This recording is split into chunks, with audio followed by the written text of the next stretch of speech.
Hey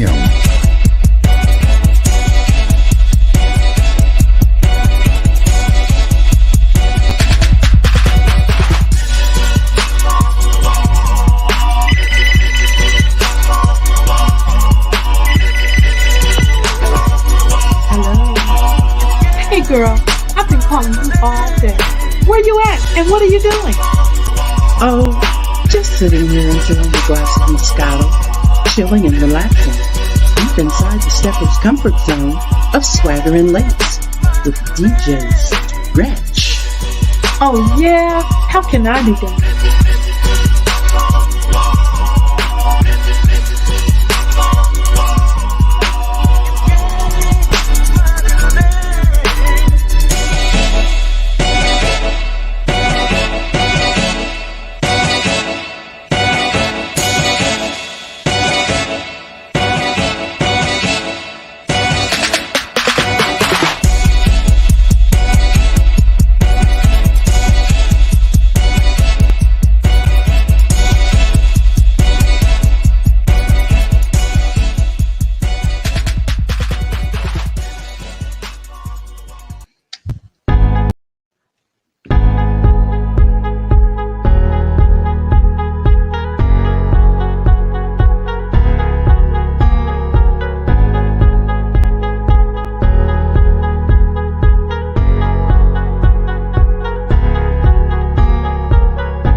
Welcome, welcome, welcome, ladies and gentlemen. It's your girl, Patrice Moncel, and welcome to the Truth Now Talk Show on Hot 89.1 FM WSLS on your streaming dial. I'm excited today, ladies and gentlemen. Yes, I am. I am excited. For all you guys to know that last week we were supposed to interview Big Gene Deal, the former bodyguard of CEO of Bad Boy Entertainment, Mr. P. Diddy himself. However, we had to reschedule. So today we're going to bring Gene Deal in shortly, and we're going to get this interview going. I'm excited to be here. I want to give a shout out to my sister, Antonita Lachey. She's my partner in crime who is on hiatus today. But I want to give a shout out to her and also give a shout out to Stretch. He's backstage doing his thing, Mr. Engineer Extraordinaire. So he's holding it down to make sure everything goes well with this interview today. I'm excited, you guys. I hope y'all are in here to tune in to listen to this interview with Big Gene Deal, former Bad Boy Entertainment bodyguard to the CEO, Puff Daddy, P. Diddy, Puffy.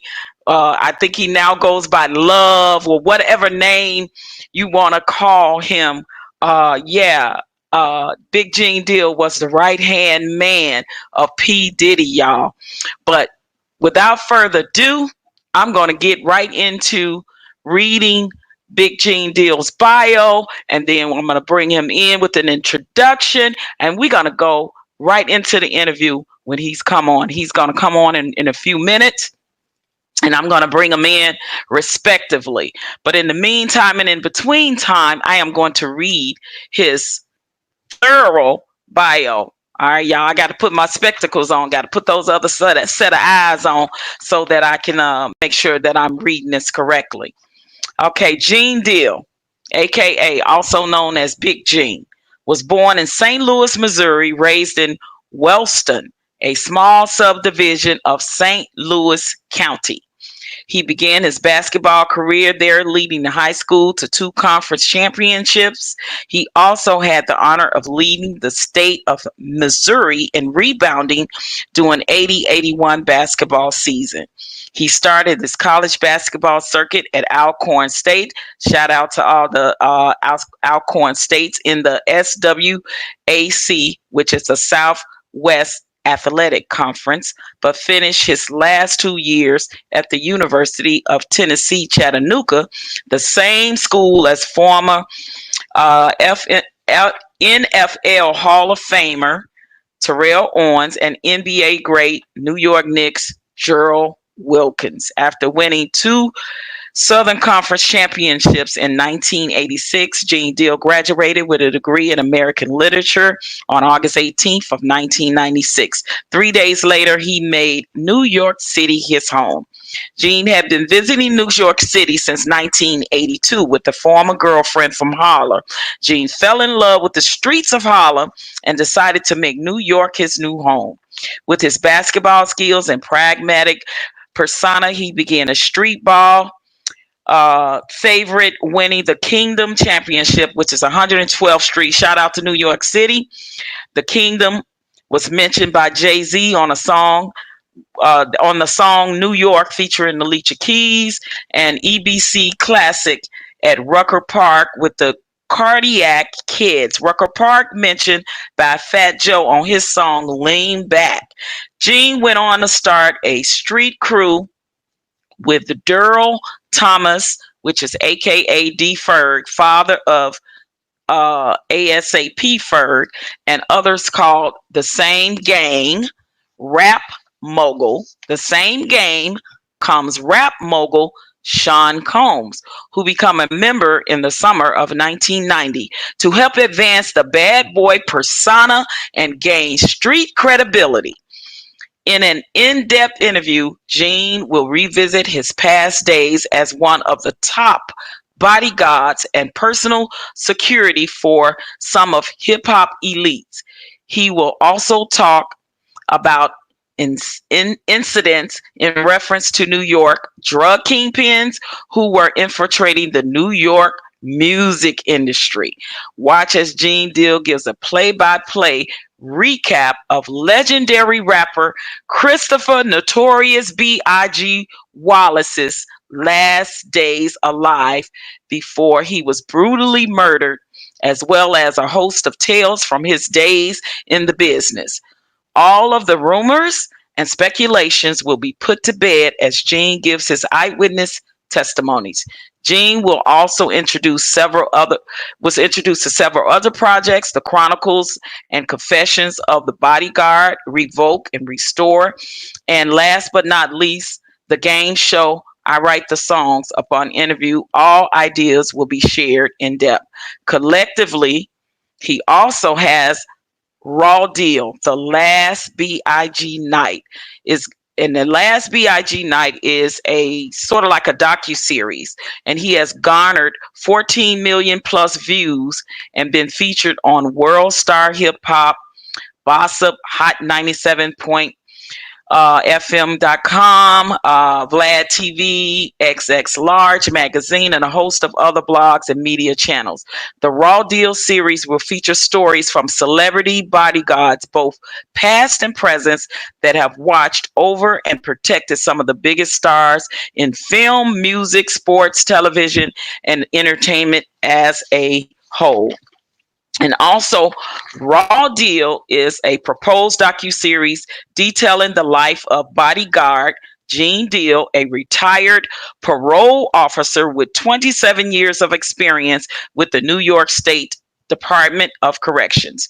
Gene has also worked for over 20 years in the private sector and investigation field. While in the music industry, he would bodyguard the likes of Scott Storch, Nate Dogg, DJ K-Slay, Fat Joe, Jennifer Lopez, Shaquille O'Neal, and the late Notorious B.I.G. Furthermore, the bulk of the time was spent working for Bad Boys Records CEO Sean P. Diddy Combs. All right, y'all, I said a lot here, and let me just tell you, I have followed Big Gene personally on all his social media platforms, and I'm so honored to have him. I reached out to him, and he obliged, and I appreciate that because he kept his word as a man, showed to be true, a scholar and a gentleman. I appreciate him for coming on and allowing me to interview him.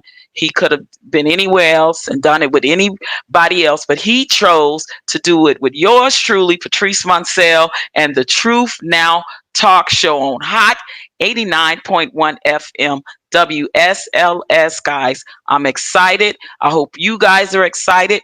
We're going to get ready in about 5 minutes to bring Big Gene on so that he can tell his story of his days of working for Bad Boy Entertainment and personally being the bodyguard personally for Sean P. Diddy Combs, aka Puff Daddy, aka Diddy, aka now he goes by Love, so I'm being told.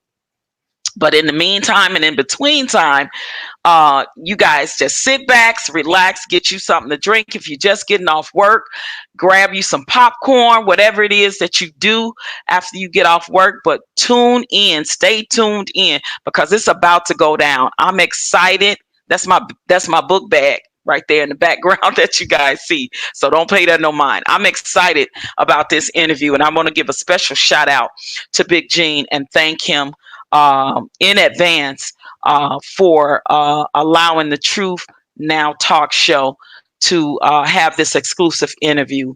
I have followed him on his Big Gene Deal cooking and conversation show because we're gonna talk about it, guys. He is a mad cook. I think he got something like a chef up under his belt as well. He just hiding that one, y'all, because on his Big Gene Deal show, cooking and conversation, he be conversating and cooking up some stuff, and I mean, I'm telling you, it be looking good. It looks so delicious, and I want him to tell you guys on how he got his background on where he learned how to cook. I know he got a lot of history being born and raised in St. Louis. So shout out to all of the St. Louis peeps. Shout out to all the New York peeps. But yeah, so it's a lot to learn, as well as he is a retired parole officer for the state of New York Department of Corrections. He did over 27 years as a correctional officer. So hey, guys, I'm sure he's seen and done a lot in his life.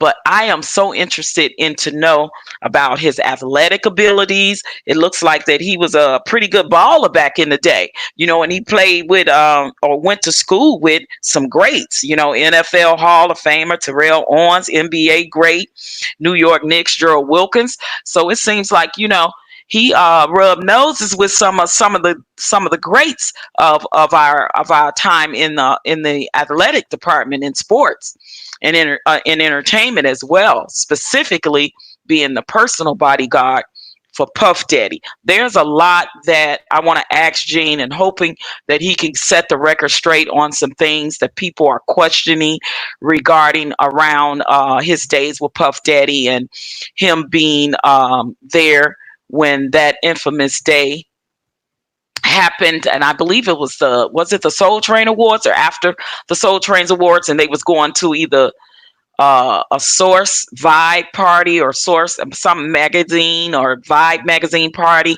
and that in LA, and that is where our legendary Notorious B.I.G. was murdered. Big Gene was there that night, personally bodyguarding Puff Daddy. So I want him to make sure when he comes on that he set that record straight of some things that are in question, things that people are questioning, why he's coming out now, telling his story, and just get his side. He was there to witness it. He was there firsthand, and just to hear his truth. So that's what I'm interested in.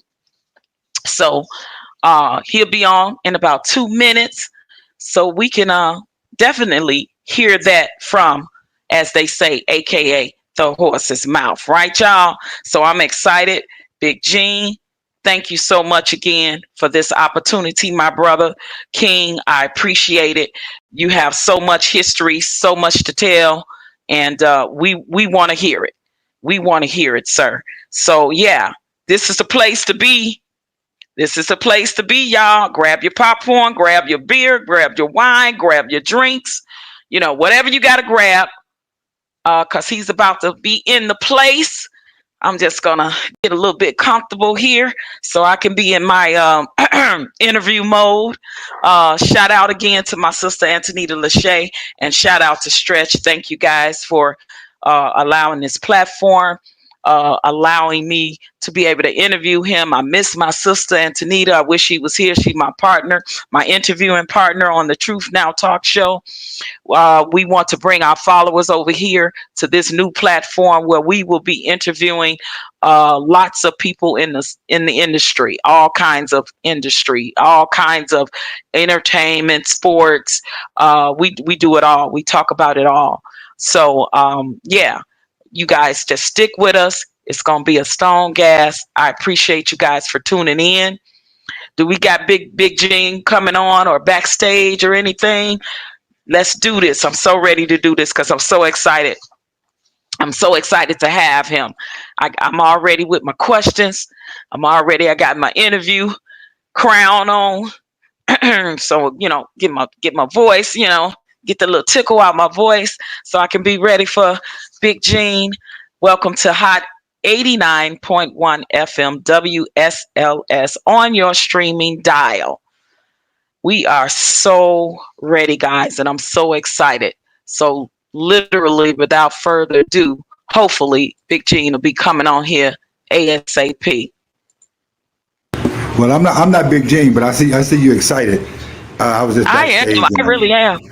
I'm We just excited, DJ Stretch. I'm so excited because I've been waiting on this opportunity. while we wait, I know you had to go ahead and get your breath of fresh air, get you something to drink. Go get I got, get you some get you look, some I got my crown. water. I got my water right here. Look, I wish I had pulled me a glass of wine, right? See, But and yeah, you got time. You got time now. You got time But, to pour your but I glass of said wine. I said I wanted to keep my head on straight, because sometimes wine make me a little, I be a little mellow, I be a little, and I didn't want to be a little bit too much subdued by the wine. So I said, nah, let me just drink the water, and we'll see what's up. But And then yeah, you're gonna get some wine after you drink the water. I'm just gonna tell you right now. You gonna get some wine. I'm just gonna go and tell you. So right, right. I will get you a little drink or something and kick back and relax. I I know know you're that's right. excited. I know I know that's you're right. excited. I And just I'm I Yeah, I just talked to him about an hour or so ago, and he has the link. He's ready to go. I told him, to give me the time because I wanted to do an introduction, a proper introduction for him. So I also wanted to, kind of bring it in, well, kind of bring him in to his introduction as he was coming on. So, you running the show. oh yeah, for sure, for sure, for sure. I'm running the show, right? Hey, guess what? Guess what? This is what I What's want you that? to. I want you to welcome Big Gene Deal. OMG, Big G Deal is in the building, y'all. None other than what's How up, y'all doing? King? Hey, How how you y'all doing? doing? I'm good. I'm good. Good, good. Thank you Hey, so much for joining the platform. Big Gene, I got to go. So y'all All have right. fun. I'll be back though, but I got to All go. right. Peace Yes, out. sir. Thank you, DJ Stretch. I appreciate you. Um, Big Jane King, first of all, I really want to thank you for blessing me with your presence and blessing me with the honor of being able to interview you. I know you are a very busy man, and I know I've been after you for some months now. You probably said this lady getting on my nerve, like what she want. But listen, King, I'm honored. Thank you so much for coming on the Truth Now Talk Show on Hot 89.1 FM WSLS out of Las Vegas, Nevada. I'm so honored to have you. If it's anything that you want to say before we go right into the interview, if you want to send shots out, you want to welcome some of your followers that follow you, you can do that at this moment. Well, first of all, I want to apologize for last week. It was a different. It was a time zone thing. I had ripped and ran all week and all day that particular day, and I had the hours and the time mixed up. And then when we spoke, I knew you said it was a 3 hours difference because I called you at the right time on our time, but it was the wrong time on you guys' time. And I know that you said your listeners was there and prepared for to ask me questions or whatever like that, or however the platform is ran. And I fell asleep. I'm old, y'all. I don't. I ain't as young as I used to be. But I I truly know want to that's right. apologize for your listeners who was there, wanting to hear me on the show, and I thank God that He kept me in His favor so I can make it today. So I appreciate that, and apology accepted. Hey, look, things happen. I know you had told me you were on vacation as well, so I understand you got in a very lullaby state. With the difference with the time zones, and I understand how that can happen. I'm just honored that you still accepted to come on a later time. So I want to welcome you, ladies and gentlemen. It's none other than former, what is it, Bad Boy Entertainment, I former was just body. I was only I did a lot of security and bodyguard work for different people, but Okay. it was basically like the guys that I bodyguard and I was with and I did security for. It was like Chaz Mims, who he was featured on American Gangster from BET, but they I said he saw that. robbed 160 banks. He got his, went to jail, came back out, had this big production company called Black Hands Entertainment. Doing $1 million deals for everybody, and he became an icon in the rap community out here in New York. He even also did a little management stuff for 50 Cent. Graf was on, I think, Love and Hip Hop, and he did a lot of like negotiations and deals. And they was actually doing a movie on him before he passed, and that was in the working. And I mean, like they were shooting the movie at the time of his passing. God bless the dead. Oh yeah, rest in I was peace to Chaz. I was there for Scott Storch. I did a lot of people. Scott Storch, DJ K Slay, and I think my main top celebrity, if it was, I did a lot of independent things where you might do it for a day or two here and there. But I worked for Puff about I would say close to 12 years. That was Oh him as wow. P Diddy, Doctor, Brother Love, or whatever you want to call himself now. And I was actually the individual who helped pull Notorious Big out the car when he was murdered. Right. Yeah. I mean, I read your bio, and I tell you, you have a plethora of experience and skill set. I read even from your basketball days, your athletic abilities. I read your days as a parole officer for the state of New York. You retired from there, correct? Yes, ma'am. 27 years I did as 27 a years. parole. Yeah, wow. So listen, you have been a pillar in the community, especially in New York City for years and years now. And your humble beginnings, you are born and raised in St. Louis, Missouri, correct? St. Louis, Missouri. St. And Louis, I got Missouri. and I got all this Chicago shit on right now. Well, that's my hometown, Chi-Town. So hey, Oh, that's you why already know. I want it. I appreciate that. Appreciate that. Good looking out. Shout out to Chi-Town and the Chicago Bears, Cubs, White Sox, like all of that. Yeah. But listen, kind of walk my audience through on your humble beginnings of how you went from your athletic abilities to getting a job as a parole officer, and how in the world did you come into being the head of security at Bad Boy Entertainment? Kind of walk us through Well, that process. I wasn't the head of security at Bad Boy Entertainment. At one time, he only had one security person, and that was me. When he first started, he was doing parties. But let me just start right here. Growing up in St. Louis, I know everybody have a story that they can have you crying and collect the money for. But as a youth, I thought my grandparents was my parents. My mother was a young lady who got caught up with one of the star athletes in St. Louis back in the day. That was my father, God bless the dead, Wendell Page Robinson. He was about 20 years old. She was 15, going on 16 years old. we look at that and we probably shun that, but back in those days, a 15-year-old young lady was considered a young lady Yep. or a woman. Yep. You know what I'm saying? I know So about that. she got caught up with him, and she had me at the age of 16. But my Can't hear you. can you hear me? Yeah, there we go. Hello? I got you. Is it fine I can now? hear you. Yeah, I can hear you. Okay. I don't know why I did that. Okay. Let me just go back. Here. Can you hear me? Yep, I can hear you. I can't hear myself, but let me just, nevertheless, my grandparents,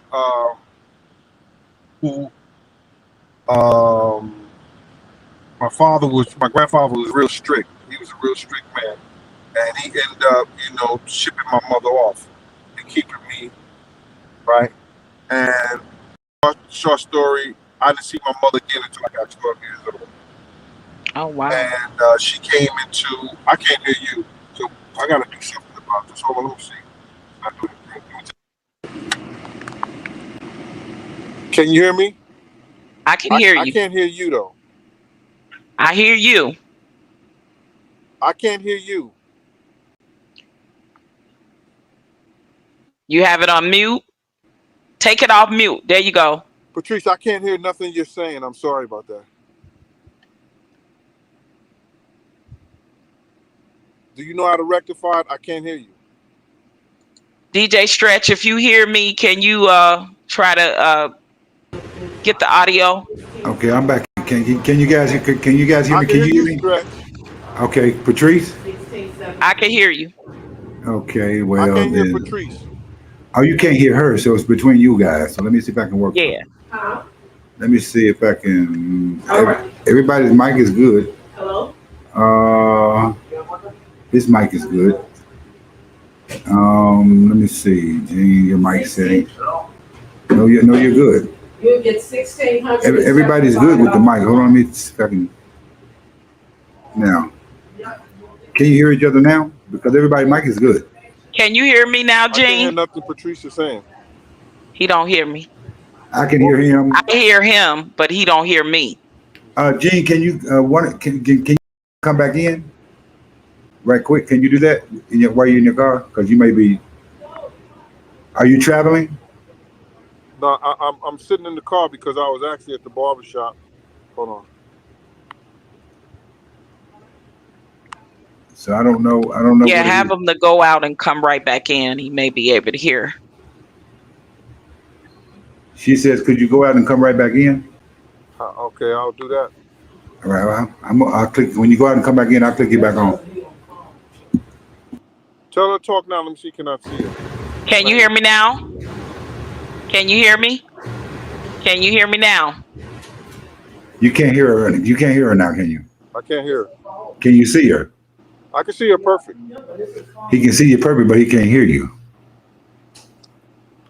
I don't know. I don't know what it is because everything's working right over here. Yeah, tell him to go. Yeah, tell him to go out and come back in. Ladies and gentlemen, we apologize for the technical difficulties with the audio we're having. Big Gene's popped out. He's going to pop right back in. So just sit tight. We're going to continue the interview. Audio happens, things happen. I can hear her now. But Are you in are there you now, hearing me right? now? I can hear her now. We had to take Awesome. him All out and right, bring him back. guys, we got Big Gene right back on the wire here. Go ahead, Big Gene. Continue your story. Well, just a short story, because they could find all this out in my book, Patrice, that's coming out. But Well, anyway, we don't want to reveal too much because I'm going to talk about that. right. So, short story. I met my mother at 12. I moved out to a little subdivision called Wellston, Missouri. Stayed there with her until I was 18 years old. My high school coach was a alma mater of Alcorn State University, and he tricked me in going down there in '81, where I played a little ball. They redshirted me. I went on to play junior college ball. Ended up at the University of Tennessee at Chattanooga. Played with NBA star Gerald Wilkins. in a Okay. championship team, and then end up coming to New York. About to go overseas, bust my knee open, and said I wasn't gonna play ball anymore, and end up being an investigator for child abuse, working in the school district as a attendance coordinator, dropout prevention program, and did that until I had enough what they call social service credits in order to go be a parole officer. Became a parole officer and did that for 27 years. As a parole officer, I worked uh, some security jobs on the seven because my kids didn't go to public school. My kids went to private school, so had to be able to afford that. So worked the second job, still trying to be a father, still trying to help people that I was dealing with, and got into the entertainment business by being with developing this crew called the Same Gang, which we used to give parties, boat rides, trips, and all these other different things. And Puff was intern over at Uptown Uptown. Records. A friend of mine who was a part of the Same Gang, D. Ferg, his son is an artist now called ASAP Ferg. He developed the cat for Uptown Records and the symbol for Bad Boy, and we Oh ended up wow. bringing Puff into the Same Gang, and he was doing parties at the Red Zone, the building, in different places. And uh, when he got after the City College tragedy, that's when 9 people died. He had gave that party over there. I stopped dealing with him, and then he had a problem with Suge and them because of the East Coast West Coast thing. And one of the guys that I knew asked me to come work for him, and that was it. And so Okay. that's So how. that's how Uh, you got with Bad Boy Entertainment. Now, right now, it's when you Puff's were personal bodyguard with my own contract. okay, and I want to make that clear because I think some people there's a misconception that I think some people think that you were actually Biggie's personal bodyguard as well. That you actually was hired to bodyguard Biggie as well. Can you clear that up? Not at all. Only time I ever watched out for Big is Puff say, "Yo, Gene, watch out for Big." And if you Okay. see what happens at that party at the night Big died, you see me behind Big. That's because Puff told me to watch him. But then when Puff tell me to come on, let's go, Gene, I'm going with Puff. You understand what I'm saying? Right. Nothing happened to Yeah. Big when I was watching him upstairs. You know what I'm saying? And which he was actually a sitting duck if anything could have happened to him. But nothing happened to him when we was upstairs. So Did you? Go yeah, ahead. because I Did was you watching him. have? Yeah. Did you have a casual or friendly relationship with Biggie once you came on Bad Boy Entertainment? Oh yeah, no doubt. Big used to joke. You know what? I was that. Big them never knew I was from St. Louis. You know what I mean?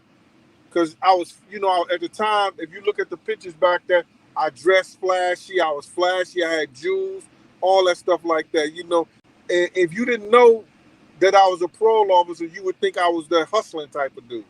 You know what I'm saying? But never did that. Never put that kind of energy out into the universe ever. You understand? But my dress, my clothes, and my jewels didn't say that. You know what I mean? Right, right, So right. Big used to always joke against uh, uh, Manhattan guys from New York City because he's from Brooklyn, and they always went at each other. So like he used to always talk about me, but then like I'll come in the room, I'll be like the stuff I wore at Soul Train. He looked at me, he said, "Now you look like you from Brooklyn."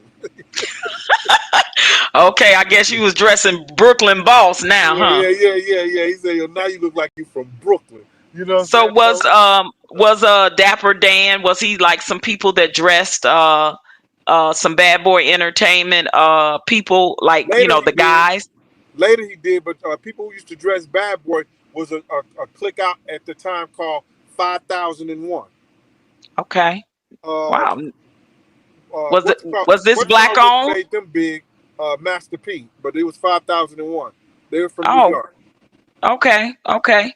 So now tell us about the night that led up to what was it, the Soul Train Awards, a night in LA, and you bodyguarding Puff Daddy. Now walk us through that, because I think the biggest thing that and the misconception is about that is I've seen some of the comments, the things that people have said, and telling they what they think is the story, and you were there. You actually were there. You actually know what happened. I follow you on all your social media platforms. I follow you on Facebook, IG. I follow you on Big Gene Cooking and Conversation. I saw, Raw Deal, the last big night. I saw all three, so I know the story. There's a lot of our listeners on here that don't know the story, but they are fans of Notorious B.I.G. And that was the number one thing that I was asked, was that just you were there as a witness to tell your side of the story of what the misconceptions is of you was there to bodyguard Big, and people just allowed him to just not get help he needed, to die, and it was a setup and all of that. Can you kind of just walk us through that process of what happened that night after the Soul Train Awards in LA? Well, the night that you talking about the weekend that Big died, right? Yes. It was one with the Tupac situation, and then after Tupac died, it was the one with the Big. And I'll walk you what you just asked, but let me just say this. When people want to speak on things and talk about stuff, if I came out here and gave you all the information and I did part 1, 2, and 3, if people was really interested in that much Big of a fans of Big, they would go and listen to that. You know what I'm saying? Because that tells you everything. And I encourage you guys, you all to go and listen to it. It's on YouTube. It's called Raw Deal, The Last Big Night, episodes 1, 2, and 3 with Big Gene, where he gives a step-by-step account of what happened that night and what led up to the night that Biggie was murdered. So I encourage you guys to go and check it out. And Pat, I'm only going to do this for you, because anytime somebody else asks me to do that, I'm not going to keep repeating myself. When right. I gave it away. The stories that I give people, the intimate detail that I give people, you understand? People either put this in a book or people be trying to sell it to somebody. Right. You understand what I'm saying? Yeah. If people had my experience or did what I did in this whole entertainment game, they'd be like, yo, listen here, we got to do a documentary. We got to do a... I spent my own money and did that, have somebody, tape it for me, have somebody... edited in the whole 9 yards, and gave it to the people. And I still get ridiculed behind it. But yeah, that's true. I'm going to take you from Andre Harrell's house, okay? Okay. We were all at, it was, Puff called me and said that, Paul called me and said, yo, listen here, we're going to leave from Andre Harrell's house. Puff was there with Kim. At first, me and Puff was staying at the Beverly Hills Hotel. And he said, yo, Gene, I'm not coming back to I don't mean to cut you off now. When you say Puff was there was with Kim, not Little Kim, but Kim Porter. Kim Porter. Yeah, he's okay. Right. He wasn't at the Beverly. He was at the Beverly Hills Hotel with Sally Richardson. Okay. And then he went over to Andre Harrell's house, where he had Kim Porter staying, and he told me he wasn't going to come back to the hotel. You know what I'm saying? Gotcha. I said, all right, cool. So I'm happy. I can order whatever I want to order. You know what I'm saying? I got this whole presidential suite to myself. You know what I mean? Right. And he's not coming back here. He's not coming back. So Paul called me and said, yo, Puff is leaving from Andre Harrell's house. You know what I'm saying? The limo driver got the information. Just come over there. So when I went over there, I had already had some intel from 2 different individuals. A guy named Unique. He has a company called Mecca Audio. I heard of Unique. Yeah, Dougie Fresh had did that song, Hey Ho, all right. And if you listen to the beginning of the song, it says, enough respect to Mecca Audio crew. enough respect from 112. I was Right. from the block 112. Now, what happened was is that Dougie Fresh came and gave us some information talking about Unique had a contract out on him for $10,000, which was not true. But he Okay. told us that because he wanted to talk to Unique, and a friend of mine was a good friend of Dougie Fresh, and I was a good friend of Unique's. Gotcha. Right? So I called Unique to come down to my man Fish store, and he had a game room across the street, and so Doug could talk to him, because Doug was, knew that Unique was some kind of, he was a kingpin. He was a drug dealer kingpin that did 26 years in the federal penitentiary. Wow. So I brought them together. They discussed it. They talked about it and everything like that. And it was a radio host there that day, and she witnessed the whole thing. That was Miss Jones. I think she was at Hot 97 at the time. Miss Jones, she did that song with AG, Sugar Free. Yeah, Miss Right. Jones. I know you're talking about. Mm-hmm. Right.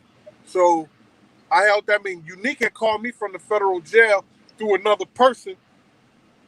They told us to watch out and vest up, because those guys was trying to kill us in Cali. They was going to come to kill us in Cali. Then I spoke to Chaz. Chaz told me. And then one dude who was down with Jodeci told me. He told me that night. Chaz told me that night or the night before, and Unique had told me that Thursday. So you getting all this information and from these different people that obviously got some street cred, got know some people. And what was your take? What was your response? Like, what did you do with that information? Well, first of all, we didn't have no security out there, so I called the president of Bad Boy, who was Kirk Burrows at the time, and I told Kirk Burrows, Kirk Burrows, we need some security, brother. We need more security. I was the only one on Puff, and this guy named Kenny, who was security personnel, he was driving us. You know what I'm saying? And Big only had two people on him, Paul Alford and another guy from Inglewood. So I called Kirk Burrows. Kirk Burrows told me, Puff said he ain't hiring no more security. Wow. All right. So now I make it over to Andre Harrell's house. Paul Alford is there. Who else? Chuck Bone, a couple of interns from Bad Boy, Kim, Puff, a few other people in the house. So I come in the house and I say, yo, Puff, I gotta talk to you. I said, Paul, where Puff at? I said, I gotta talk to him. So I screamed Puff's name out. See, I may have been security, but you know what? A part of the same gang, I was one of the top dudes in that. You understand? So Puff always seemed like a little nephew. So when he talked crazy or talked something to somebody else, he wouldn't do that to me. Right. You understand? So right. Everybody looked at it like I was like his security personnel. I was like a big uncle at one time. And then you can even ask Jennifer Lopez. When Jennifer Lopez got introduced to me, she said, yo, this is Big Gene. It's like my uncle. That's how he made the introduction to me and Jennifer Lopez. Because when he used to curse in front of his mama, I used to check his ass.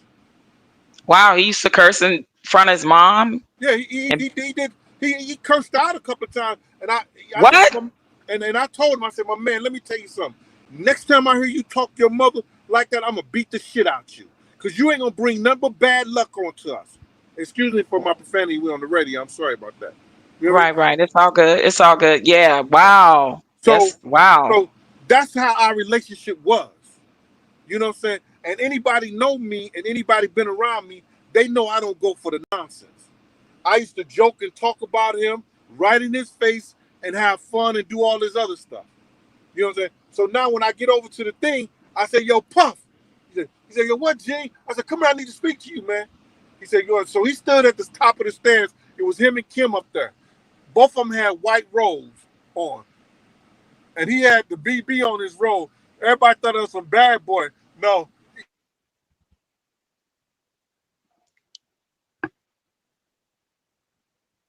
Sound went out. There you go. Hello? There you go.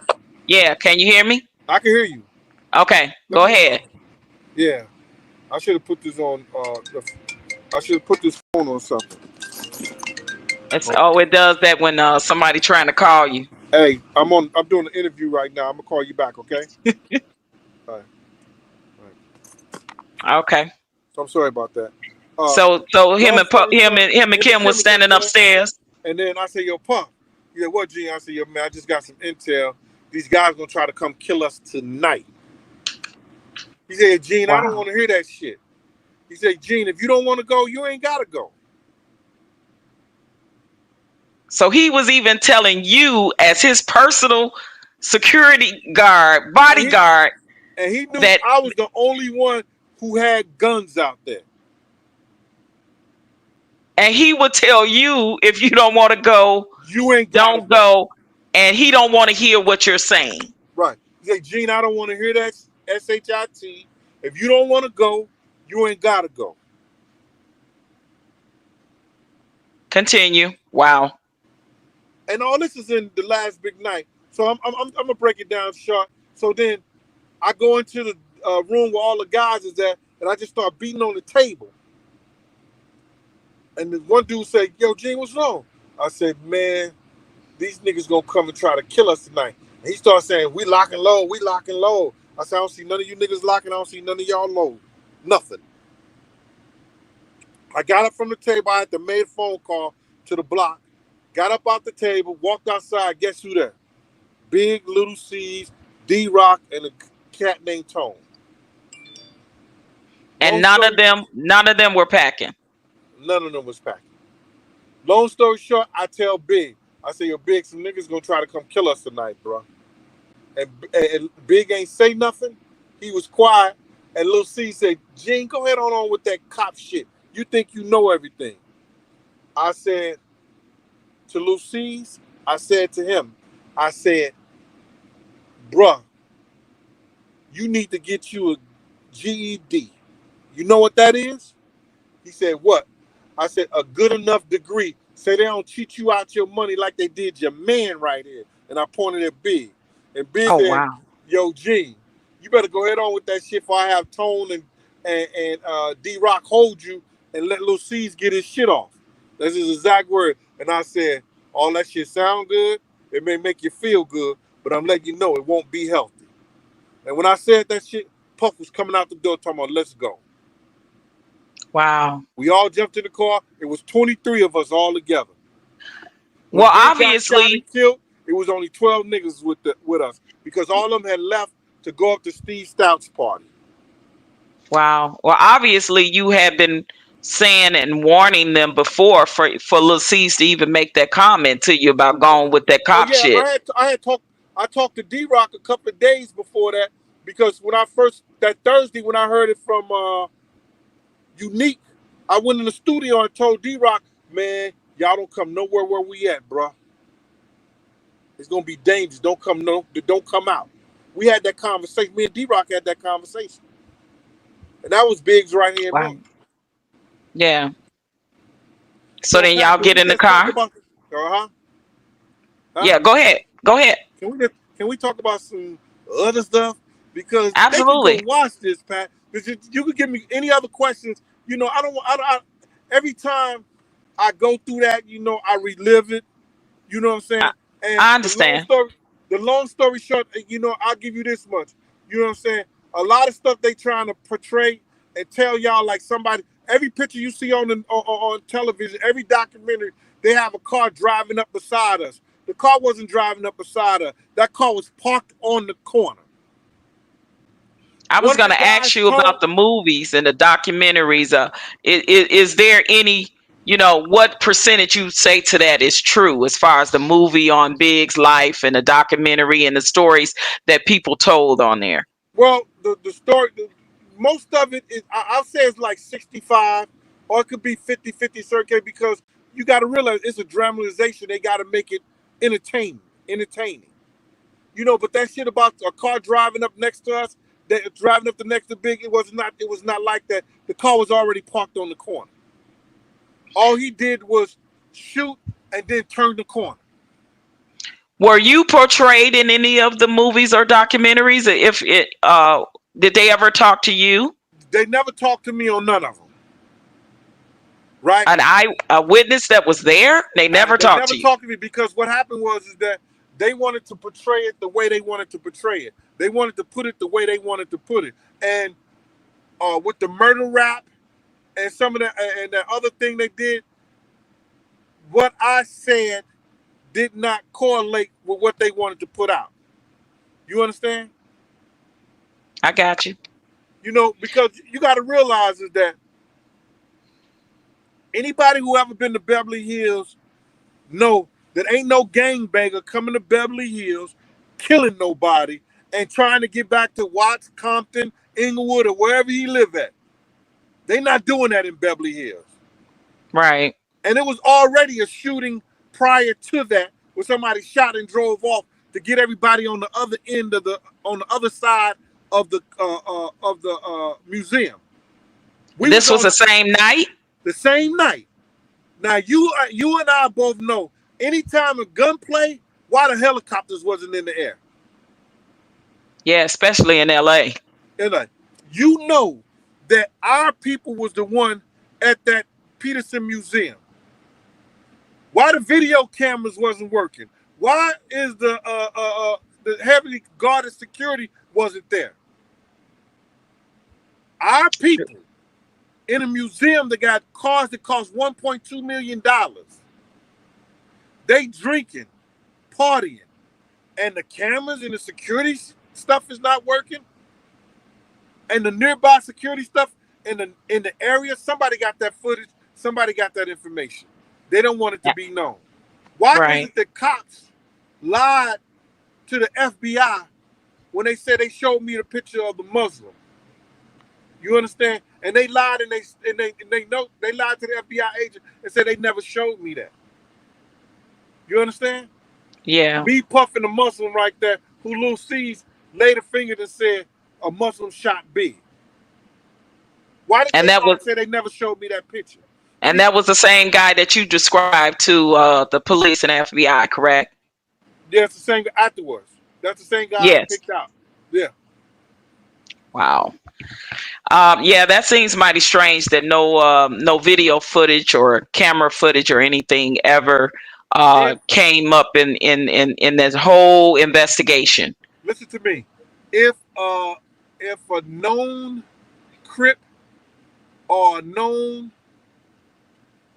blood would have dressed up like appeared to be somebody who tried to appear to be the FOI, the Fruit of Islam, if they would have dressed up there talking about they was committing a murder, the Nation of Islam would have had them answer to that.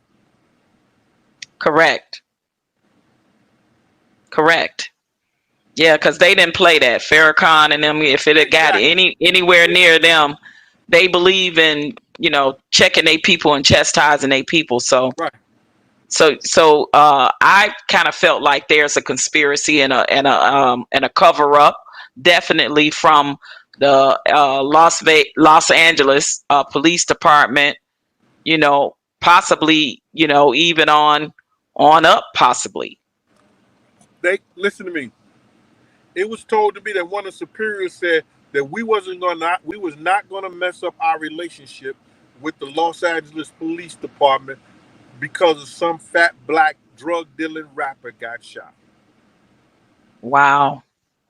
We talking about a multi-million-dollar lawsuit possibly that his family could definitely inherit possibly. Now tell me about his Charlie Baltimore, because I noticed she wasn't in none of the documentaries or none of the movie, like and I know that she played a big part in Big's life. Like, was that intentional? That was Big's girl. Yeah, that was intentional. You know what I'm saying? You got to realize faith holds the key to all big stuff. That was his wife. Okay, so they were still legally married when he died. Married when he died. So she gets a large percentage of all that stuff. Correct. She may share it with Miss Wallace and his kids and everything like that, but she don't have to if she don't want to. She was the wife. Now there was supposed to have been a promise or something made by Puff Daddy to make sure that Miss Wallace and his heirs, Biggie's heirs, would be taken care of after his death. Do you know if that is true or if that ever came to fruition? Only thing they got from Puff is what Big earned. Nothing extra that Mm. I know of. Diddy had a lot of artists on Bad Boy from, you got Mary J. Blige, Faith, you got Mace, you got Charlie Baltimore, you got, Big, you got But the they wasn't. Locks. They wasn't. Charlie Baltimore wasn't signed to him. Mary wasn't signed to him. Oh, That's they all. never signed to Bad Boy? They wasn't signed to Bad Boy. That's all bullshit. Mary being on Bad. That was all bullshit. Mary never been on Bad Boy. What? Nah, Well, she was on Uptown. she was on Uptown. Gotcha. And that was Andre Harrell's Right. That was right Andre Ray. thing, right? Charlie Baltimore Okay. didn't get a chance to sign to Big, but she was going to be signed on Big's label. Big had just received the contract because he was leaving Bad Boy. He had already did his 3-record deal, and he was leaving. But the thing about it, he had to stay in cool with Puff because Puff owned his publishing and his marketing. And it's my understanding that to this day he still does, correct? I think he sold it to them peoples. Oh He wow. sold this percentage, and it's not they not do the whole full thing until over 50 years, I think, something like that. Right. Same thing happened Jeez. to Mace. Yeah. So I know Mark Curry wrote a book about his days with Bad Boy and his experience with Puff. When is your book? When can we expect your book out? I'm trying to get it out before September. It's what happens is that I'm gonna have to scale back, and I'm gonna have to put it up until the night Big got killed. But after after Big's death, my life didn't stop right there. You know what I'm saying? Like I said, I was still a parole officer. I still had to go through all this investigation and things that I went through. But what happens is that I got caught up in another big time beef, and that led to 50 Cent being shot. Oh wow. Really? Yeah, 50. The night before 50 got shot, he came to my house, and I tried to give him a vest. A bulletproof vest? Yeah, a cover for the one he had, Oh wow. because I knew it was going down. And he didn't take it? He took it, but it didn't fit. It didn't fit. Because I think I was like 2X or 3X at the time. 50, he wasn't that big. And then, Right. Are you still cool with 50 right now? Are you still cool with like, if he see me, he always show respect. Hey, Gene, what up? What's going on, Gene, or whatever like that. Has Okay. he ever done anything for me? Nah. Well, I don't think neither has Puff, right? Puff gotta be awfully pissed off with you right about now No, for how you gonna be pissed off for somebody telling the truth? See, listen here. the truth, cause the truth hurt. Cause the truth hurt. Yeah, but you got to look at this. You got to look at it in this way. He probably hurt that I'm letting everybody know what's going on, but pissed off at me. He know I'm honorable. He know that I don't go for the bullshit. And if he wouldn't have told a lie and tried to minimize what we did, he tried to minimize like we didn't know. He gets on telling me, yo, we didn't know. We was young. We told you. Anthony Wolf Jones was his right-hand man. And he didn't go to Cali. He told Puff, if you're not taking two tour buses out there with all my goons, I'm not going. So Wolf knew something was up too. Huh? I said Wolf obviously knew something was up too. Yeah. Everybody who didn't know what was up. Pac was dead less than 6 months. Everybody knew what was up. Them guys from LA was not gonna let nobody walk out of Bad Boy from Bad Boy walk out of LA without something happened to them. How do they look? Right. So it really was that whole East Coast, West Coast beefing, but it was more really, was it more really Suge and Puff? It was more really Suge and Puff. Wow. And Biggie and Pac was They casualties of got caught war. up in there because they was Big and Pop was as soon as Big got his label back, was going to have his label. If Pop was alive, they would have been, because Pop was going to have his own label. They would have got back cool. They just went through some bullshit as kids. You know, because Big told me right up there, he said, "Yo, man, I don't know why dude acting like that. I don't know why dude mad at me." I told him, and then people should have told Big when Pac was in jail. Jasmine Guy and Jada Pinkett was going around trying to get money for his legal defense, right? Big ain't had no money to give him, but ain't nobody tell Big, "Yo, Big, go do a show, Right. To make some Big, money. to make some money and get a door to Pac them for them. Let Jazz and them collect the money and do the show up in the thing. Make a deal at the bar with them." Big would at that time. Big would have closed down everything. Most definitely. They had clubs in New York that hold 3,000 people. You understand? $100 a head. That's what? Yeah, 300,000. That's 300,000 towards his legal defense. Yep. Easy money. He was loved in New York. He was the king. They loved him. So and then people would have said, all he had to do is say, for my man legal defense. Everybody gonna buy a ticket. For sure. But nobody was in his ear like that. Right. And they was young. And do you feel like Puff took advantage of a lot of them, his artists on Bad Boy Entertainment? Do you feel like Puff really did a lot of men? Because with the recent death of Black Rob and everything, the way Black Rob died and broke, and I don't have to say that because it's in black and white. You understand? He said it himself. Listen to the words he said. "I did the same deals that Sony and Arista did to them." And if Arista and Sony was robbing black people all their life, what did he do? Same thing to his own people. So what was done to him, he did to his own people. Oh, he didn't get it done to him. Go ahead. I don't hear Stretch. Wow. Yeah. Stretch, you muted. You muted, Stretch. You got a question? You got You got a question, Stretch? You muted.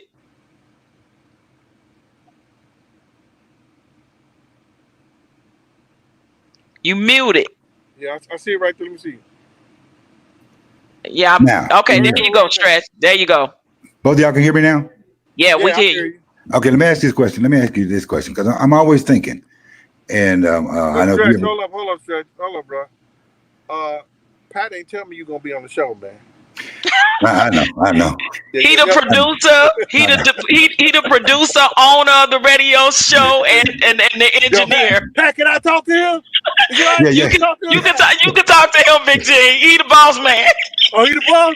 Yeah. He the boss man. What up, look out, Chi-Town. Look out, Chi-Town. Talk to me for a minute. Look at. I'm gonna do that. I'm gonna do it this way. Look at church. I want you to preach. Look here. My thing is, I was listening to you, and I was listening to you talking about that night when Big got shot, about the car being parked on the corner. But I'm always putting stuff together in my head. So, and then you mentioned him getting his own label. Right. You understand what I'm saying? And it's just a coincidence by you mentioning that the man passed away the day after he got. You understand what I'm saying? You guys, but listen, but look at this, bro. Check this out. Big has started a whole big beef with the Dog Pound them guys. Yeah, I know them. Right? By saying something on the radio in New York, and then somebody went over there and shot up the Dog Pound them video, and they Winnebago. You right? talking about Snoop Dogg Pound them? Yeah. Yeah. Oh, okay. Right. So now, check this out. He goes out to L.A., and all the time, he was saying, yo, Snoop was trying to call me. Snoop was trying to call me, man. I ain't letting that nigga know where I'm at. I ain't letting them know where. They trying to portray that like this shit never happened. I'm right here listening to them kids talking. You know what I'm saying? What they saying now, Lil C's them saying now, it ain't what they was saying that day while we was out in California. You understand? Now listen to this. Now put yourself in this position. And you got to look at people, the way they communicate, words that they say, and their behavior. Buff said, how dare this nigga? Yo, look how bold he was. He bring me to Lil Kim. He bring Lil Kim album and let me hear it. Right? But he didn't bring it to Bad Boy. Right. Right? Mm-hmm. Junior Mafia. You understand? Little C's album. Right. All that was going to be under Undiaz. That was him and Un's record label. Right. He wrote Little Kim. What D-Rock said on Tidal, he said, people don't know. Big wrote 6 albums. Right. Right? Now, Stretch, I want you to put this together for the audience and everybody. Patrice, just sit back and listen to this. You understand? And I want Stretch to put this together. Because this is how devious men think sometimes. He wrote Little Kim's album. He wrote his 2 albums. His 3 albums. 4 albums. Right. He wrote Lil C's album. Okay, He wrote right. Junior Mafia's album. Right. That's 6 albums, right? Right.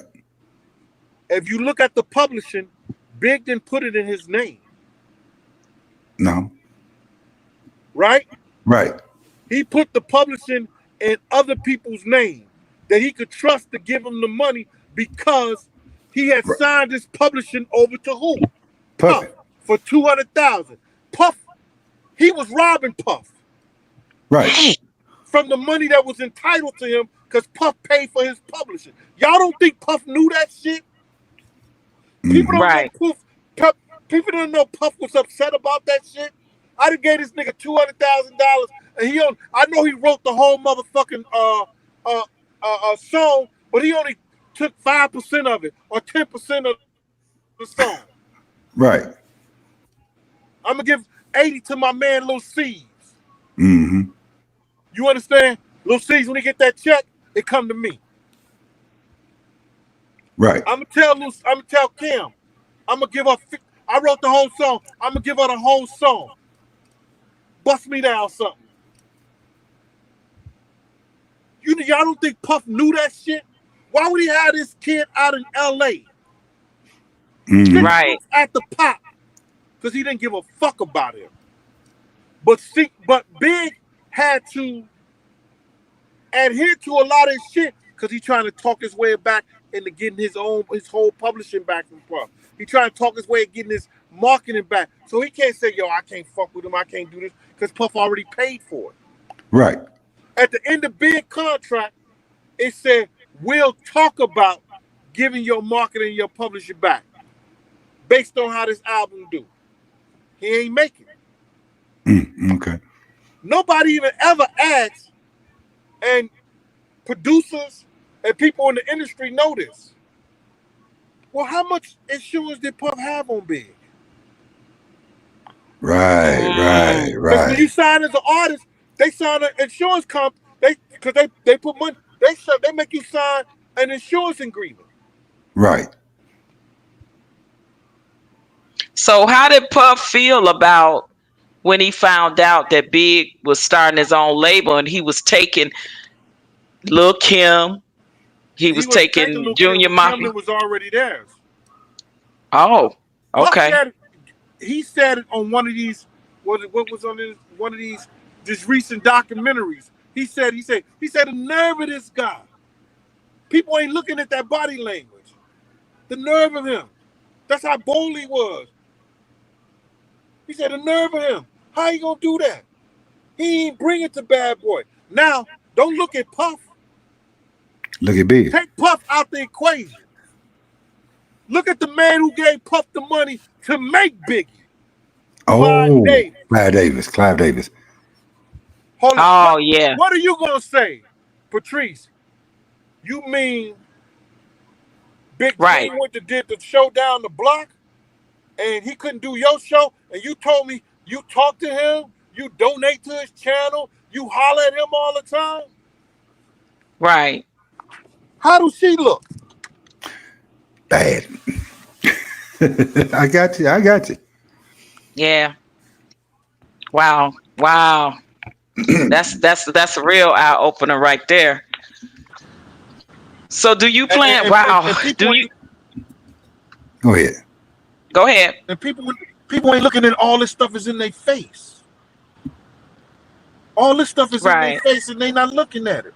But then when I come out there and I bring it to your eyes, oh, I'm some jealous, I'm some this. Man, I could sit back and pimp the mailman for the rest of my life. And I'll put my business out there. If a nigga can't live off $7,000 a month, it's something wrong with him. Mm-hmm. Right. Right. Wow. You So understand? they pegging you a sellout, a snitch, or this or that because you're Man. telling the story. But what people don't realize is, as fans, as people that have bought their music for so many years and supported Bad Boy Entertainment and all the artists under that platform, we kind of have a right to know what went down. We are fans of Big, Listen to we me. fans of Pac and all these other Bad Boy Entertainment. So we do have a right as consumers and as fans to know the But truth. let me just and then let me just say this. And I got to be totally honest with you. If Puff wouldn't have never lied on me and lied to Miss Wallace, I probably wouldn't have said a damn thing to nobody. Okay. What did he lie to Biggie's mom about you? He said, yo, I don't know this guy and I don't know who he is. I don't know what they talking about. And because my fraternity brother was her bodyguard, he said, Miss Wallace, Gene is my fraternity brother. He with Puff all the time. Right. He lied to that dead man's mom. Right. You understand? That nigga lied on me like I didn't tell him and warn them. If I could only eat on security, but you know, I was state parole officer. I had a sites for elite investigation. I never needed bodyguard. They needed me. True I that. didn't need them. Right. They need. Yeah. That's what people got to understand. They needed me because the crew that I was with, being with Chaz Williams, gave you green light all over the city, damn near all over the United States. That's Chaz Right. Williams, man. Yeah. That's Chaz Williams' right hand man. He with Chaz all the time. So Puff knew that. Yo, he be with Slick. Slick was one. If you go listen to that SNS Volume 4, Puff shout out all the strong crews and all the people that was in the streets in New York City. SNS Volume 4 is on YouTube. Okay.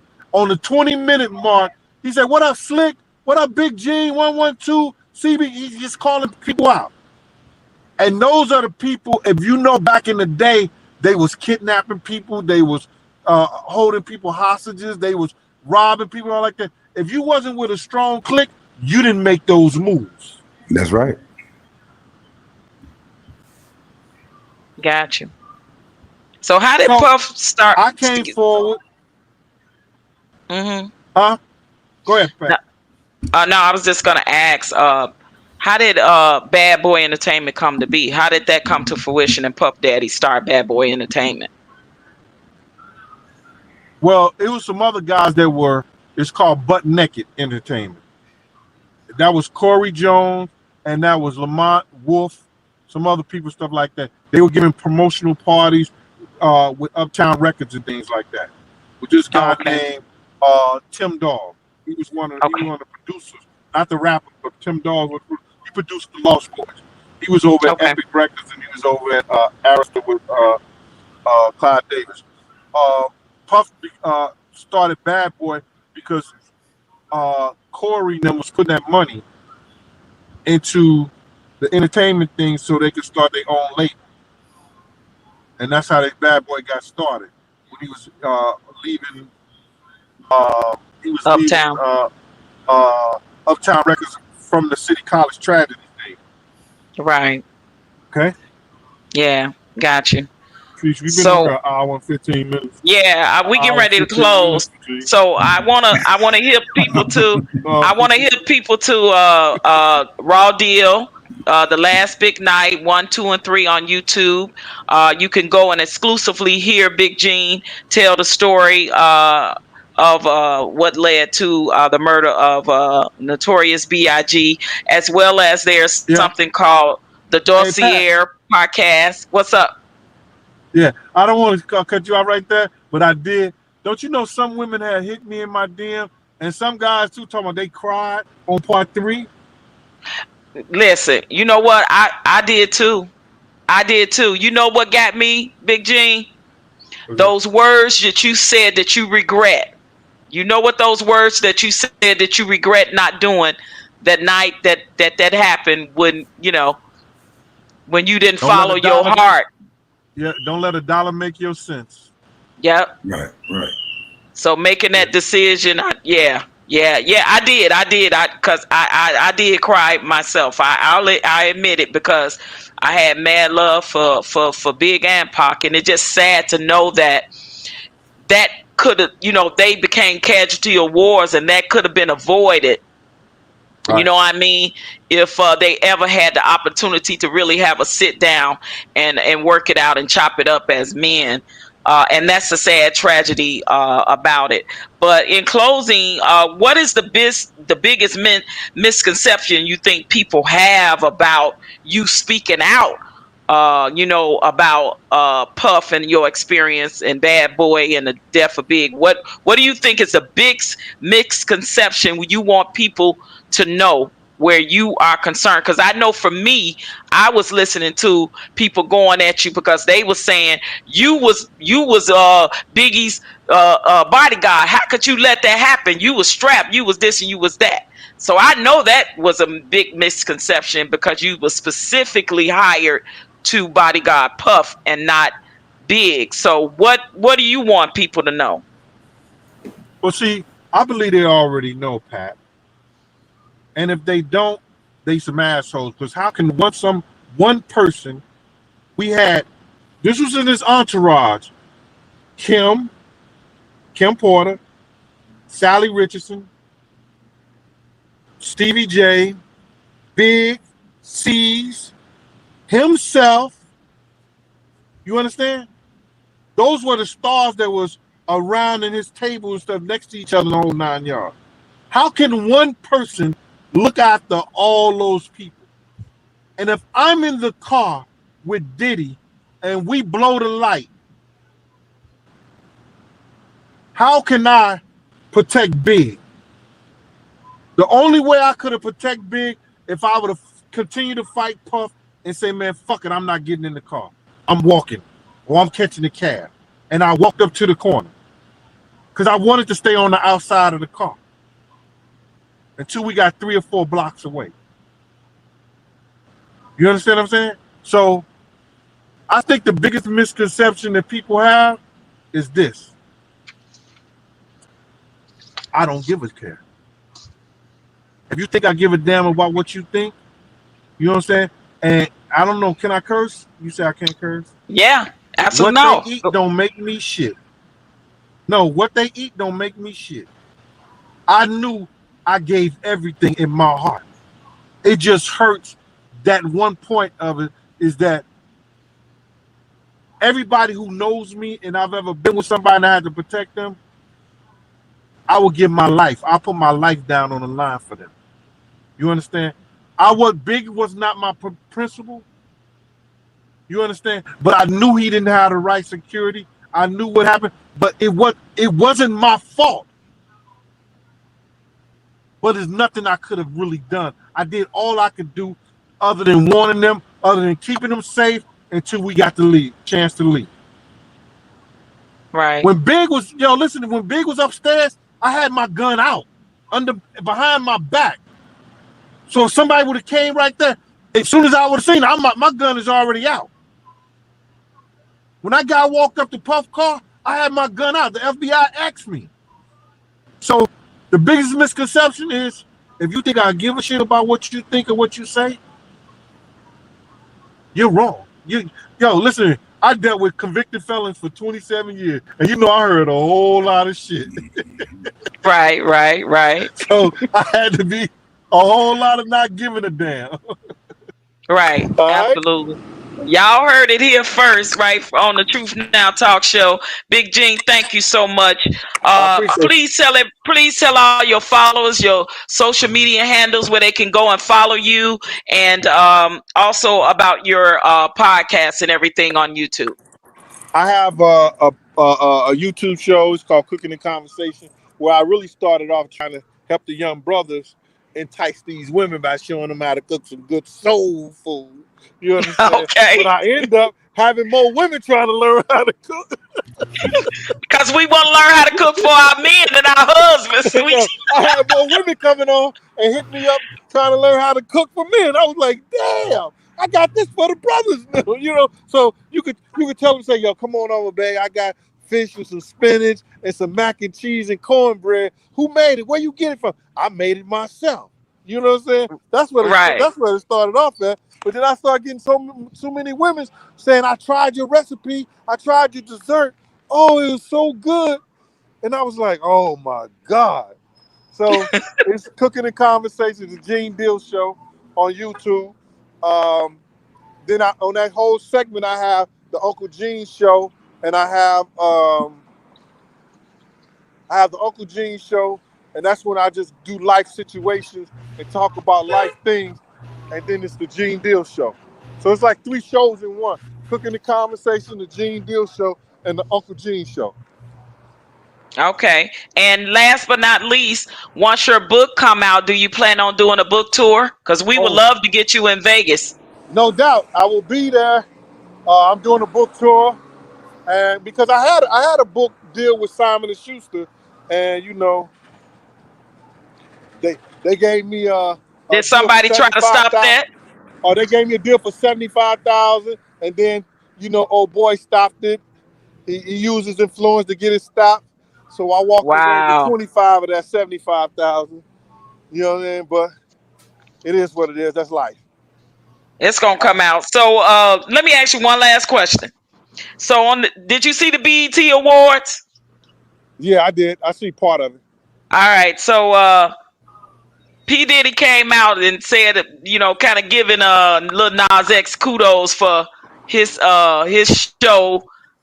You know, kind of giving kudos and kind of, you know, representing that part of that the alphabet soup. So what do you say about that? Because you know about the rumors of that, you know, going around with Diddy and all of that. What do you have to say about that? Well, listen, I'm a firm believer in manhood, scholarship, and perseverance. You know, and I don't think giving any man kudos for kissing another man, even though that's their thing, makes you brave, makes you strong, or makes you anything that makes you anything. Right. I believe that you're less than a man. Yeah. And what he did was, and he got to understand, we got little kids and we got guys, little kids out here that's looking for strong male and strong men to guide them. And to have somebody giving somebody kudos for kissing another man in the mouth and showing that type of behavior. And that's not hip hop that I know and remember. We know it ain't hip hop. So it's an agenda being pushed. Oh, we all know that. And I don't care, you know, I got the LGBT going after me and I got people coming at me. But listen here, if you ain't representing manhood, scholarship, and perseverance, keep on coming. Because that's what I'm about. I hear you. Well, thank you, Big Gene. Again, I appreciate you, King. Thank you so much for blessing us with your presence on the platform. And I wish you all the best. And you better make sure that when you do that book tour, you coming out here with us, because we going to have you in person on the radio show. And we gonna set you up with the book tour right in Vegas. All right. I appreciate that. All right, King. Talk to you. Thank you so much. And God bless. All right. Thank you. You're welcome.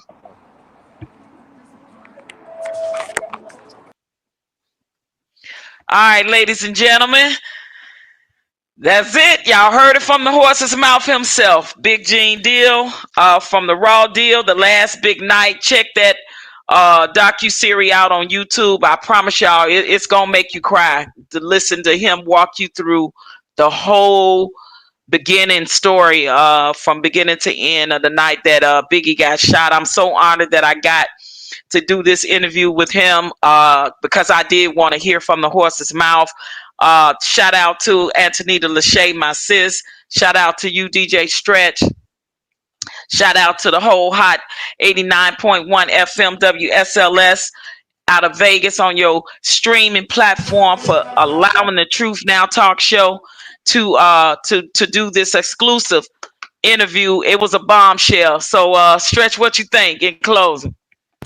Well, yeah, I love the information and all that good stuff because, I wouldn't. I'm not in charge of the interview, so I had to sit back. Right. But I had a few questions, but I said, oh no, I'm gonna let Patrice go ahead and do her thing. Now I gotta let her do her thing. No, I mean, but you asked something, you asked the question, so I'm glad that you kind of came in and chimed in with a little male perspective on things. You kind of brought a whole, took it to a whole new level and made him, tell another story and make a curve to that whole man thing when he said, "Hey, Patrice, you don't say nothing. Just let me ask Stretch this question." I was like, okay. But I really wanted to ask him, Patrice, because he dealt with Biggie, and I know he kind of dealt with Pac, because when we were back in that realm when you were close anyway. Absolutely. And I wanted to ask him, where was he? And I don't know if y'all he talked about that or whatever, because I had to walk off. Mm-hmm. But I wanted to know if he said where he was when Pac came to the hotel, supposedly came to the hotel and got shot, and Biggie was upstairs. Did he say anything about that, where he was? No, time? He did not. Okay. Prior to our interview, because some things he's going to reveal in his book about the whole Pac situation. Okay. Yeah, he told me that was the only thing that kind of he didn't want to, want me to ask him questions about. So out of respect, of course, and hey, you got to save something for the book, right? I mean, the man got a plethora of stories to tell. So I just know that book gonna be a #1 bestseller, and for the powers that be to stop it coming to fruition the first time, he obviously don't want something to be told, right? Right. So, right. but I just got a feeling that Big Gene gonna make it happen. I'm definitely gonna be right there. I want to get him to Vegas. I want us to interview him in person next time when he's doing the book tours, so we can get things set up. So, because I know it's going to be a #1. It's going to be a lot of people that want to meet him and purchase his book in person and have him autograph it. So something like that I would love to do in the near future once the book come out and he start a tour. So hopefully we can get that exclusive. You know what I mean? Yeah. Well, all I'm going to say is he can start the tour. He come to Vegas. Security going to need security. Exactly. But you know what I mean? But he knows some people. I think he told me he know the guy that did security for Michael Jackson that lives there in Vegas. I know he's retired now, but Big Gene knows some people. So he'll work it out. He'll get it together. I'm pretty sure. Right now, with people coming at him and threats and different things, he know what he doing. He got to protect himself, and hopefully, God willing, that he stay safe and stay out of harm's way. But I'm just honored. I'm so glad that I got a chance to finally get the interview and make it happen. Because it was big. It was big, and people needed to hear that side of the story from someone that was there, that witnessed things. So what? I wanted to make that happen. Let me tell you something that happened. Because it happened the last time we did. As soon as we played the track, Facebook, they did the same thing. They did the same thing. Yeah. So but I'll let you guys go ahead and do anything, do what you had to do, because what I'm going to do, I'm going to download and do some stuff. Okay. And then I thought about it. I said, now he's talking about what happened. Then I thought, well, maybe it wasn't been Facebook. Maybe it might have been somebody else that didn't want us to. Look, you never know. Listen, because it was public, right? We put it on the public platforms that we were interviewing him. So, hey, you never know. People be behind the scenes, trying to make things not happen. He's not lying about that for sure, because I do know that his book did get, the powers that be, the gatekeepers, right? They definitely, stopped it. But hopefully now he'll, be able to make that happen. So I wish him all the best, and I thank him and appreciate him for coming on the Truth Now talk show. And I thank Hot 89.1 FM WSLS for allowing that to happen and making it happen on your platform. So Much you love and appreciation, part and of shout out to you guys. you part of the radio station anyway, so I know, I appreciate it, and shout out to my sis Antonita Lachey. You know, I usually have my partner in crime here because I right, know she would have had some questions too. right, You know what I mean? So, but it's okay. It'll be another time because if he come to Vegas on right. that book tour, we gonna have the exclusive. And We gonna get him in there with us, live and in right. living color. And Patrice, let me tell you this. He's not on here now, but Yeah. he's not the only one that mentioned Clive Davis Oh no, for that you sure. guys interviewed. So I was like, Yeah. Oh Clive yeah, was in, Jaguar Wright. Jaguar Wright mentioned, yeah, yeah. And honestly, I forgot to ask Gene, but Gene did back up and said that a lot of stuff that Jaguar Wright told us in the interview was true as well. So right. he said that on some of his YouTube stuff when Jaguar Wright first went viral. He did. He said she ain't lying. I She believe, telling the truth. So, you yeah, know, people need to look at that. I would just encourage them to go and watch what is it called? Raw Deal, The Last Big Night. It's on YouTube. It's 3 episodes. It's a docu-series where he is sitting there literally, and I will tell you, it did make me cry. It really did, mhm, because his last words, and Mark reverse was he wish he hadn't have listened. He wish he hadn't have listened to P. Diddy and followed his mind. And you know, but that's neither here nor there. And also his YouTube platforms, Cooking and Conversation, Big Gene. The brother also tells a lot of stories that we didn't get to. He tells a lot of Mary J. Blige stories, Faith Evans stories, May stories. He tells a lot of stories on there about other Bad Boy Entertainment artists as well. And he spilled the beans and talk about a lot of stuff, you know, that Puff Daddy allegedly, I gotta say allegedly, did. But thank you so right. much. We appreciate you. In closing, we wish you guys well. Thank you guys for listening and tuning in. And I'm signing off. DJ Stretch, thank you so much. I appreciate all your engineering services as well. You was keep holding it down when the audio went out. You like, I don't know what happened. Gene had to go back out and come back in, but we made it worked out. So I know you probably guys can probably edit, you know, make it right. But I'm signing But, yeah, off. but ain't nothing like being Yeah. real. So keep everything. I I'm gonna keep love it. everything I real. love it. Right on. Keep It was everything real. so real. It was so 100. I felt like we were having a conversation. It wasn't more like an interview. It was like a back and forth, like a Right, conversation. And I learned right, so much every time. You know, right, I'm getting more and more information and in depth on what happened, you know, with the whole Bad Boy and the whole Biggie thing. And it's sad, you know, it's the story is just sad because we lost 2 greats, 2 icons that still should be yeah, living yeah. and making a difference with their music. So That's yeah, right. I That's right. believe if they was living, a lot of the buffoonery that goes on now in hip hop wouldn't even be going on, because that just was not hip hop. The stuff that I witnessed on the BET Awards, I was like, nah, I Well, don't. Yeah, it's crazy. I didn't like the kissing of the. See, Yeah, man, and no shot and no shade to the LGBTQ community. It's just that hip hop is hip hop, and we come from a culture where, you know, it just, I don't know, they pushing this agenda. That's the only thing I'm gonna have to say about that. They pushing this agenda, yeah. and we got children watching, you know, these awards. You know, we got, you know, it just come on. But you got to remember. You got to remember, because we can talk about that. But I'm gonna say this: you got to remember when even on that show, you got to remember what holiday it was for them, and it was on their holiday weekend. Yeah, true You that. understand? You understand? So that's why you had so many. Yeah. Okay. It was you're right. It was a lot.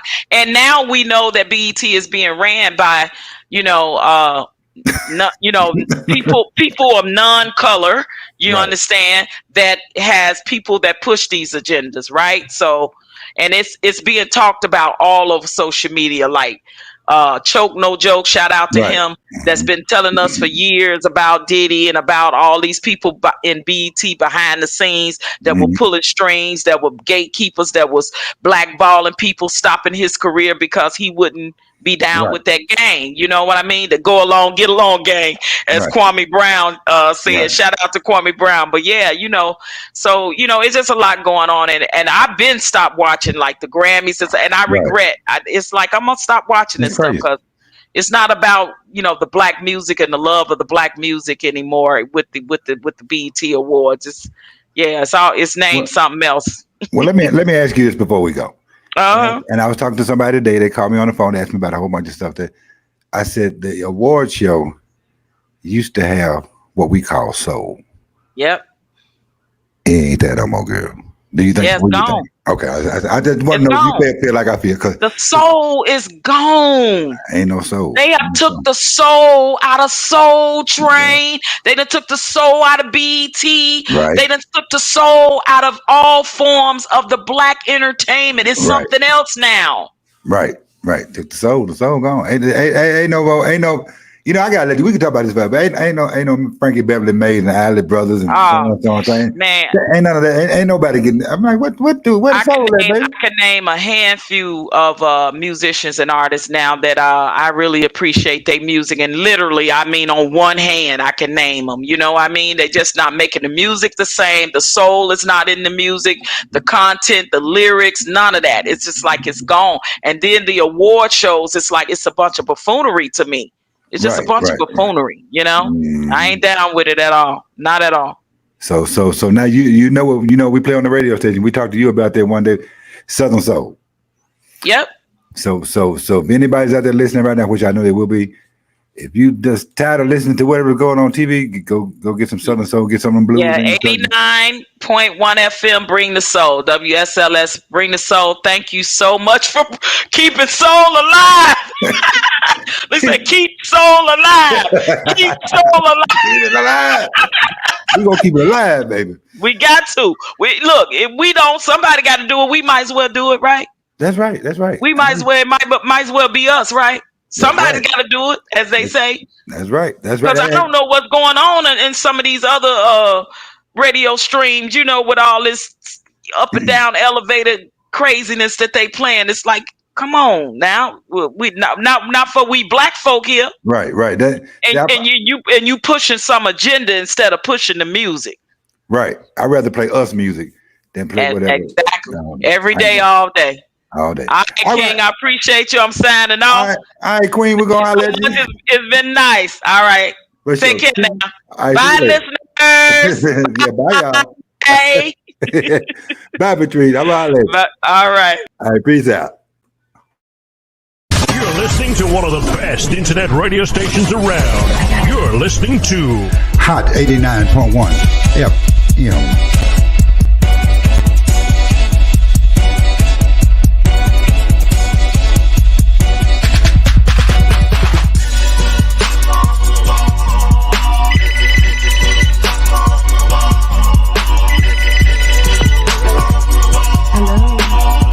Hey girl, I've been calling you all day. Where you at and what are you doing? Oh, just sitting here enjoying a glass of Moscato, chilling and relaxing, deep inside the stepper's comfort zone of Swagger and Lace with DJ Stretch. Oh yeah? How can I be done?